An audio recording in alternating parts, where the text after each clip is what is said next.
Shalom. First and foremost, I want to give all praises, honor, and glory to Yahweh, Bahasham, Yahweh Shai, Bahasham, Recha Kodash. Double honors to the elders and the apostles of Great Millstone, and peace and blessings to the elect. And today we're going to go into the book of 1 Corinthians, the 9th chapter. As it says here, Paul's use of liberty. Okay. And in here, Paul, goes through a series of points that he establishes. But all in all, the point that he's getting across here is, you have, because remember in the 8th chapter, he mentioned, like he went through an example of addressing having certain liberty and rights in the Yahweh Shai, but, spiritual maturity is really knowing when to exercise that and at what cost. Okay. Because having the right to do something, right, doesn't mean that you must do it. You gotta examine, what are the pros and cons of your behavior.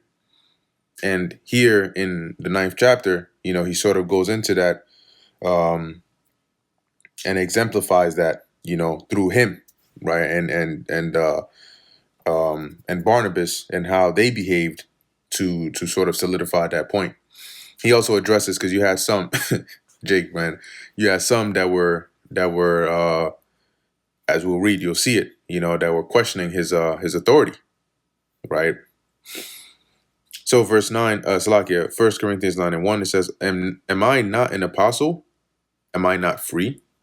Have I not seen Yahweh Shai our Lord? Are not ye my work in the Lord?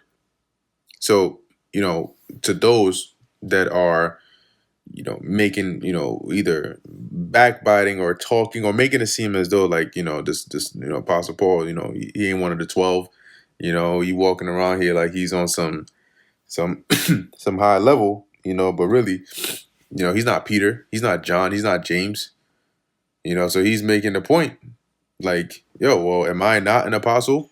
I'm also an apostle, right? Am I not also a free man? Have I not seen the Lord Yahweh Shai? Yeah, some might say, oh, you didn't walk with him while he was on the earth. That was the other apostles. But he's like, yeah, I saw him too. In fact, he came to me, right? And are you not my work? Or is it not due to my labor that, you were established? If I be not an apostle unto others, yet doubtless I am to you. For the seal of mine apostleship are ye in the Lord. Right? So even if others don't consider me an apostle, to you I most definitely am. And as a matter of fact, the proof of my apostleship are you. Okay, you being established is an example of that. You're all the way in Corinth. Okay. I came all the way from Antioch. I traveled all through here to establish you. Mine answer to them that do examine me is this: have we not power to eat and drink? And hear what he's saying, which I'll pull this up in the NLT. It puts it in better perspective. This is my answer to those who question my authority. Don't we have the right to live in your homes and share your meals? Have we not power to lead about a sister, a wife, as well as other apostles, and as the brethren of the Lord and Cephas? It says here, don't we have the right to bring a Christian wife with us, as the other apostles and the Lord's brothers do, and as Peter does? So we're apostles too. We could have done that. Or only I, or I only and Barnabas, have not we the power to forbear working? It says here in the NKJV, or is it only Barnabas and I who have no right to refrain from working? So he's saying, as apostles, don't we also have the right to be able to, come and stay with you and have you take care of us? Don't we have the right to bring a wife if we so please, like the other apostles do? When on our journeys with you, for you to take care of us? Or is it only Barnabas and I who don't have a right to stop working and be taken care of? We gotta work to keep earn our keep.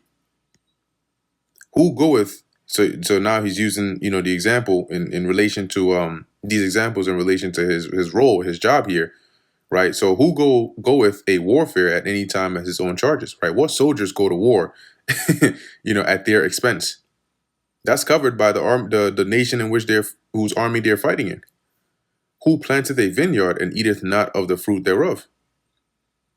Or who feedeth a flock and eateth not of the milk of the flock?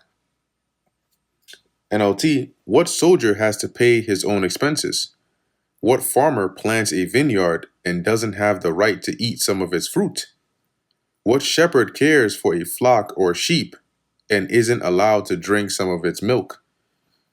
So, as he's saying here, and likening it onto, working, the him being an example of the soldier, right, or the planter, or the husbandman or the shepherd.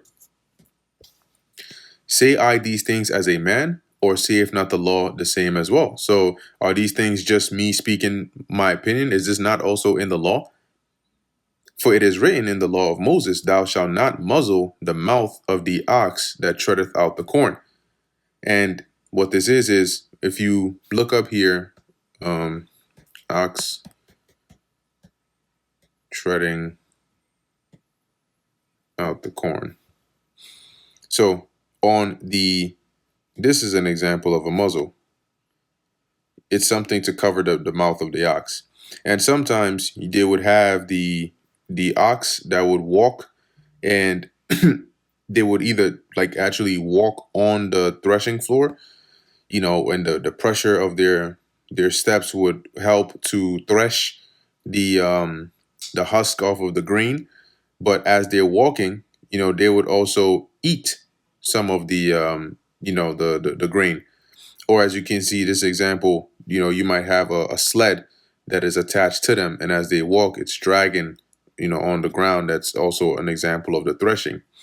But as the law says, they're allowed to eat some of the grain as they're doing this work. And Paul is saying here, well, that's what's in the law, right? You're not supposed to muzzle or shut up the mouth of the ox that's treading out the corn. Doth God take care for oxen? So, like, did God really have this law only for the ox because he cares so much about ox? Or saith he it altogether for our sakes? Was it not in consideration for us as well? For our sakes, no doubt, this is written.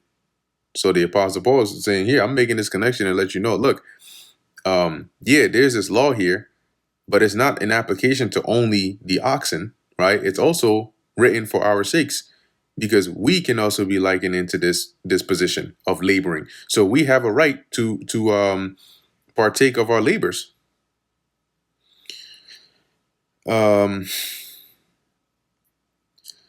It says here that he that ploweth should plow in hope, and that he that thresheth in hope should be partaker of his hope.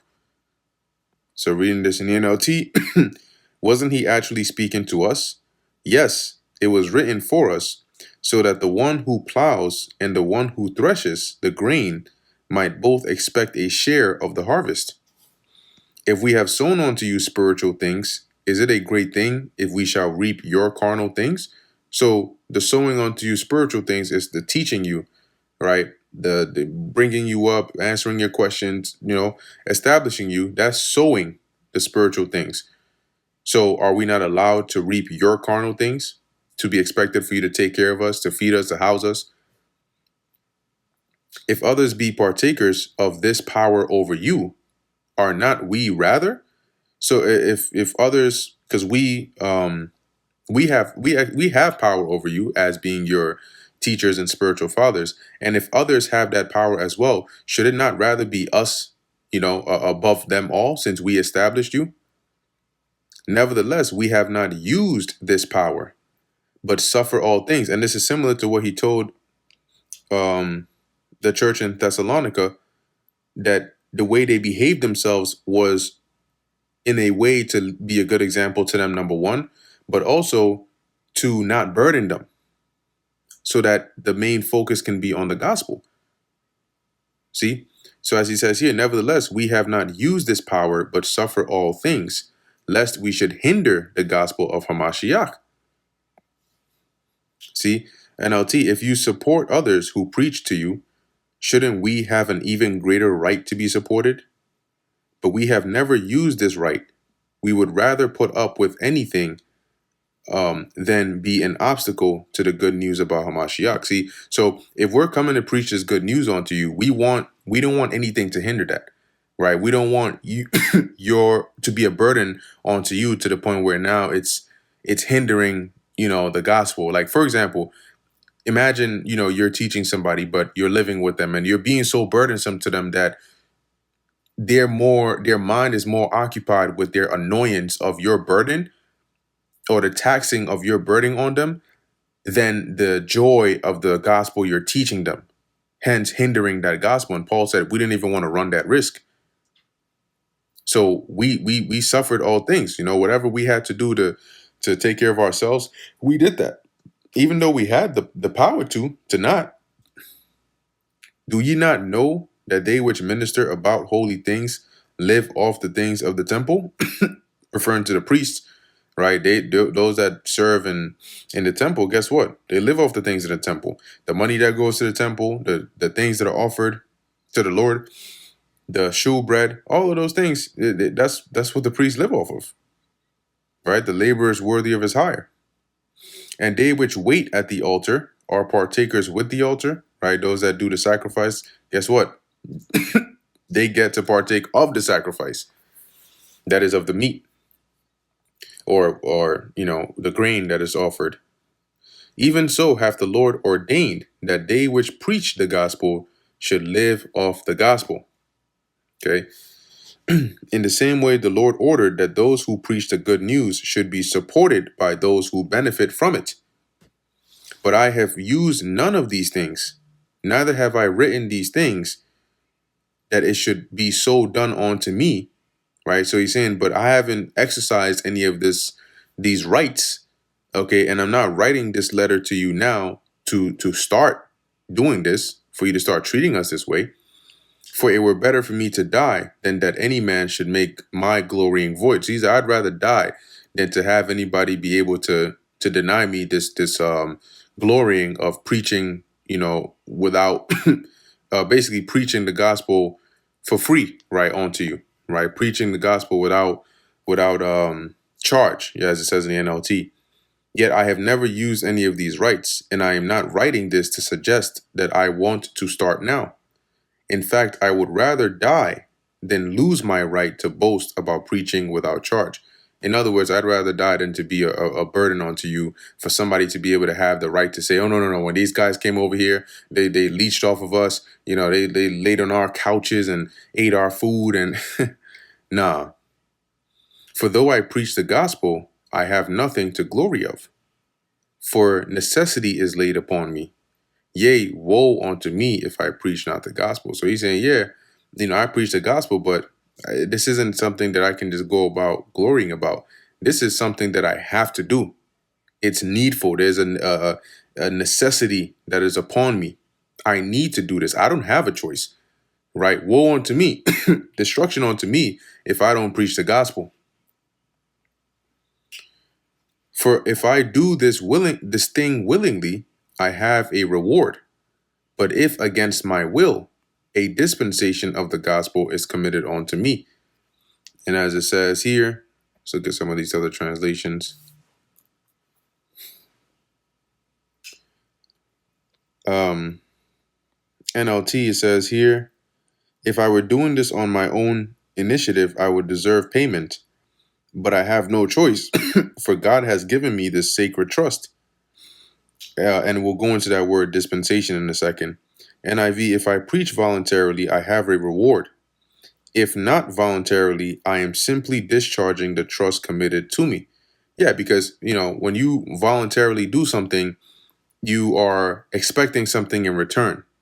But when you're doing something because you have to, it's not because you're expecting something in return. It's because you have no choice but to do it. Okay?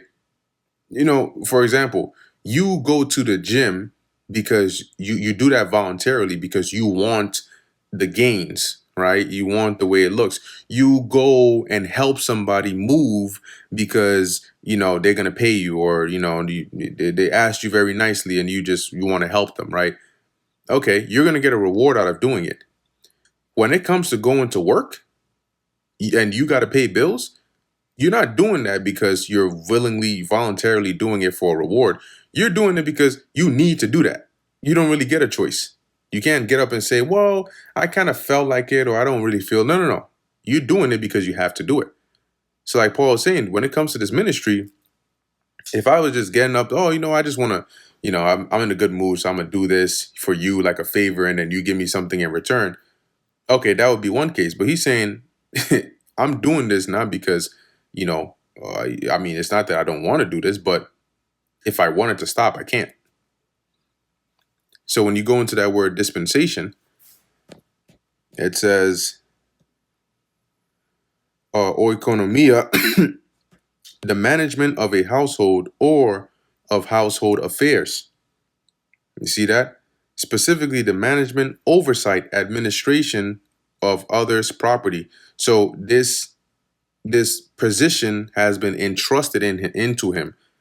This position of like the management of a household, which is likened onto Paul's position in the gospel, is committed onto him. So he doesn't have a choice. What is my reward then? Verily, that when I preach the gospel, I may make the gospel of Hamashiach without charge, that I abuse not my power in the gospel. So in other words, then what then is my pay? It is the opportunity to preach the good news without charging anyone. That's why I never demand my rights when I preach the good news, meaning the exercising the right of an apostle or of his apostleship over, those that he has set up. For though I be free from all men, yet have I made myself servant unto all, that I might gain the more. Right? So even though I'm not in bondage under anyone, I took the role of a servant unto all so that I could gain them. Right? Not to be a lord over them, but to rather to help them and to serve them, so that I can gain them. Right? They can learn. They can grow under the right conditions or under the right environment. Verse 20, because it shows you Paul was I guess goal oriented, right? Like his whole mindset was on the importance of the task he is doing, right? Not about the glory that would come with it, or how others would see you, and the temporary benefits you could get while doing it. No, it was about what is the most effective and efficient way to get this done. And unto the Jews I became as a Jew, that I might gain the Jews. To them that are under the law, as under the law, that I might gain them that are under the law. So he basically, as he's going to say, became all things to all men. He spoke their language. NLT, when I was with the Jews, I lived like a Jew to bring the Jews to Hamashiach. Here's one example. If you go to the Jews, knowing how they are, living in a way contrary to them, before you can even get a chance to have an audience with them, they would have already rebuked you, shunned you, kicked you out, maybe try to stone you, right? So to first get them to even open up to listen, you got to come in a certain way, right? And that's what Paul did. So as he says here, I lived like a Jew to bring the Jews to Hamashiach. When I was with those who followed the Jewish law, I too lived under that law. Even though I am not subject, even though I am not subject to the law, I did this so I could bring to Hamashiach those who are under the law. It's kind of like you have to go into somebody's house to bring them out of their house, right? And when you go into their house, if they have a rule that you cannot, like nobody wears shoes on a carpet, guess what? You got to take your shoes off before you go in the house. They have a rule that the second you get into the house, you got to wash your hands. That's the first thing you got to do when you go in there. They have a rule that nobody sits on that leather couch. Nobody sits on a leather couch. You got to stand. But you have to do these things while you're under their roof, and you have to be under their roof if you want to bring them out from that house to the Lord. See? So to put it in an example form, when he says, I became like these people, it's like I conformed to the way you live, so you would I would be able to make it into your house, so I can then teach you and bring you out to the Lord. Because if I came there to your house and I wasn't ready to take my shoes off, you wouldn't even let me into the house in the first place to be able to get those words into your ears. Verse 21, similar concept. To them that are without the law, as without law, being being not without law to God, but under the law to Hamashiach, that I might gain them that are without law. So, for example, we know that the Jews had no dealings with the, you know, with those they call the Gentiles, right? And this is even referring to Israelites that were in a Gentile state of mind. And those Gentiles, quote unquote, were living a certain kind of way. Paul is not saying here that, oh, well, if they were committing adultery, I went to commit adultery too, so I can get them. No, he's referring to, say they may not be doing the things that um, the Jews would be doing when it comes to keeping certain laws and certain rights. You know, the way that they looked, the the way that they ate. Not that they were eating. You know, in this case, Paul is not going to sit there and say, okay, I'm going to sit here and eat pork because you're eating pork. No, but he's referring to living similar to them so he can connect on common ground to those that were not under the law to be able to then bring them to Yahweh Shai. And he's saying, I wasn't without the law of God, but rather I was under the law of Yahweh Shai, that I might gain them that are without law.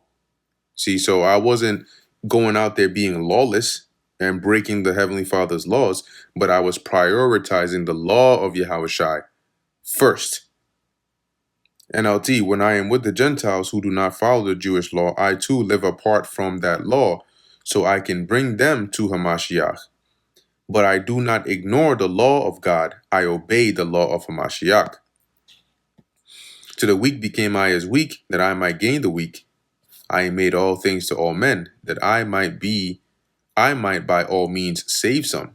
See? So as he's saying here, you know, to those that were weak, I became weak. In other words, I found common ground, means in which I could connect, spread the word, and save some, get the word to them. And those that were believers, that were the elect of them, would hear it and come out of that. And this I do for the gospel's sake. So I did all this for the sake of Yahweh Shai's gospel, that I might be made partaker thereof with you. See? So as he says, I did this for the gospel, so I can also partake of the benefits. NLT, I do everything to spread the good news and share in its blessings. Know ye not that they which run in a race run all, but one receiveth the prize? So just like when you run a race, not everybody comes in first place. Only one person can come in first place.